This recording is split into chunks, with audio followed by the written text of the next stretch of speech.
business.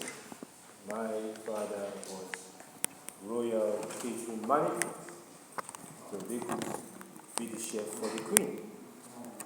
And on then that she came to Nigeria, she has been blessed because the Africans, as we will say we are Africans, they really embraced her. So the exact fact that she spent 58 years in Nigeria and did not come out one time. She never traveled again until she came to visit us 2019 when she left here. I do believe 58 or 59 in summers. So we have been very blessed with Pauline Estelle Morgan Adedokun as our mother, our sister, somebody from another black culture, someone who brought radiance to us, who brought life. We were blessed with 4. My mother had 4 of us.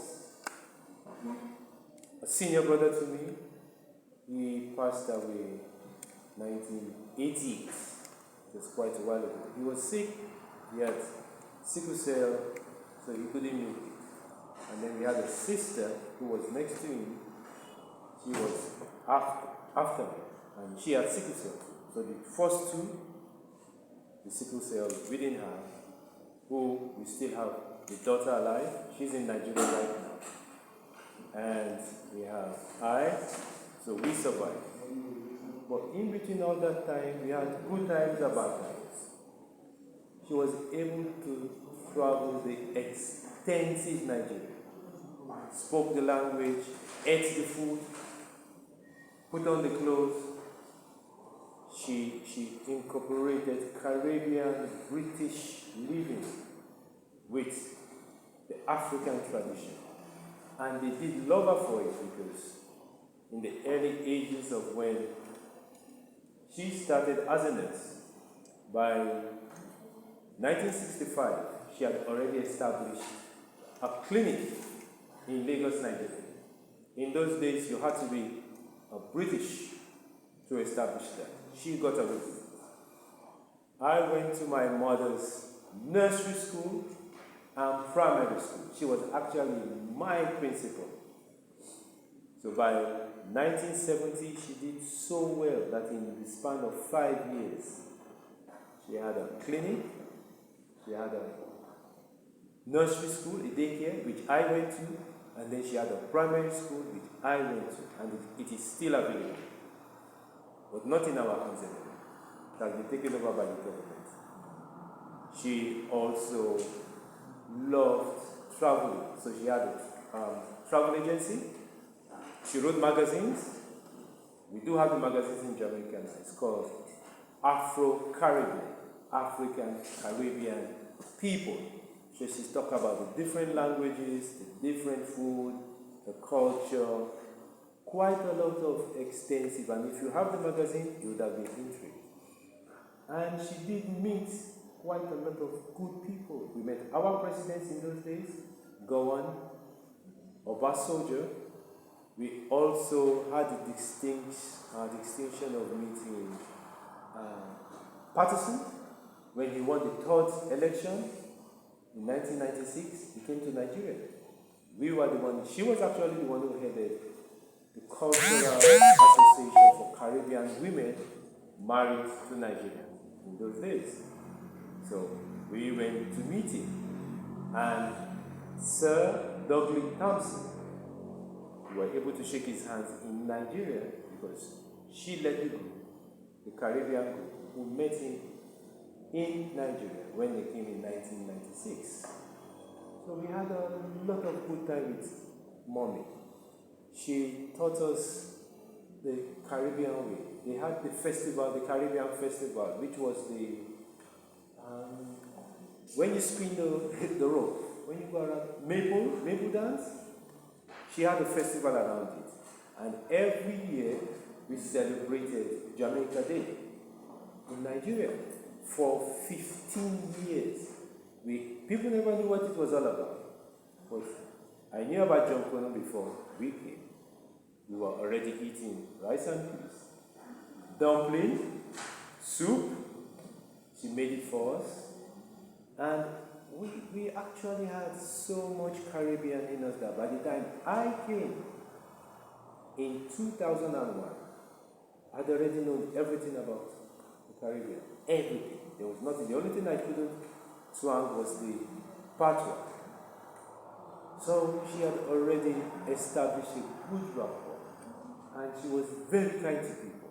Very kind. She helped a lot of people over there. People came for health reasons. She actually told them, go and get the treatment.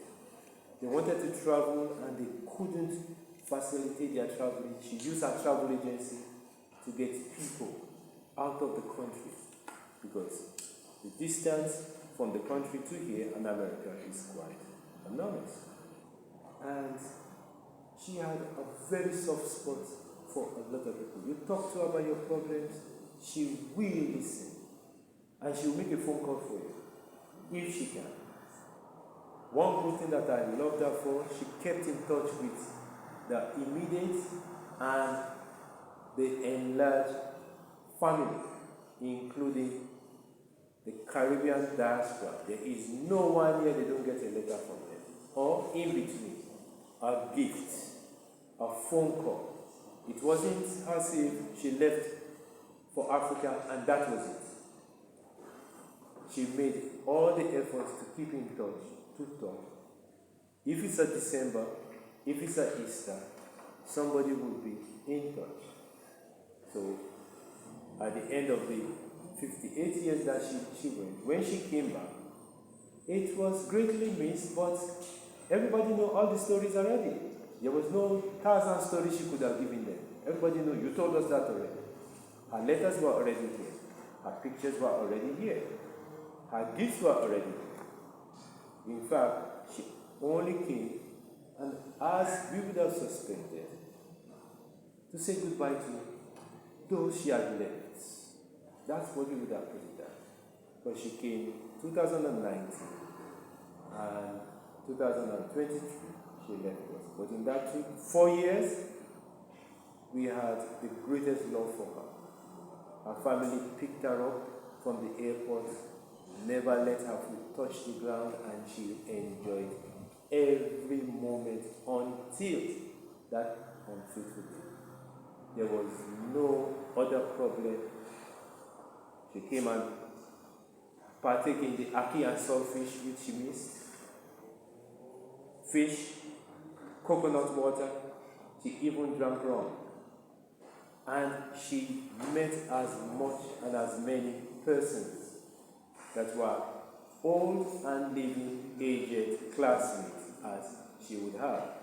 So I'm very glad that she was able to come and visit, because I've been in Jamaica 18 years before she came. And she wanted to come and see us, and come and see me personally. So I was glad when she came up here today. My big auntie and her daughter made all the effort to make sure it was just like home. And one thing I'm glad for, I was able to kiss her, to hug her, to talk to her, to feel her palms, to feel even the last breath, because I only missed her before she left us 1 hour. And she actually had the demise one day, actually 12 hours to her 56th birthday. She died 10th, and her body was the 11th of January. So she would have been at the sick hospital, 86 years old. So I'm not perturbed right now. I'm glad that she was able to span the whole world. This is a person that has already been to England, traveled to France, traveled to Canada, nearly 50 countries before she emerged in Africa. And Nigeria is so large, we might just say that's another country on its own. It's a continent on its own. And she was still able to come back, enough strength. And I give her that courage because at 85, she traveled a 2-day flight from Nigeria to Egypt, to England, then to Jamaica, which is a standard 26 hours stopover in New York on her own, and still able to touch foot in Jamaica. I do give her that courage, and I say thank you. We really appreciate that. She has left an indefinable pattern of life, love, peace, and justice. I and my sister, who are the last, we will miss her. She had helped 2 others who we kindly adopted. They are in England, but they also benefited because she actually made sure they left Nigeria before she left. And we have grandchildren. One of the grandchild is in university. She should finish next year. They should have been here, but the time wouldn't permit it. And she has 3 grandchildren. The least is 16, the oldest is 21. We don't have the great grandchildren yet, but the love will still be there. She will still cherish it. And I see her there right now. She still looks preserved, just like yesterday. The same beautiful Pauline. So I thank everybody for coming. I do appreciate your visitation. And if there is one thing I'm going to put down and leave with everybody, is that we, the Adedokun family, we do share the love, and she also shared the love. We are Africans, 100% Nigerians, and she came and enjoyed the African relationship with us and still introduced us to the Caribbean, where she says, by all costs, you have another home, you have another city, you have another set of people. And there she lies. So, her husband, my father, he died 15 years ago. He's buried in Nigeria.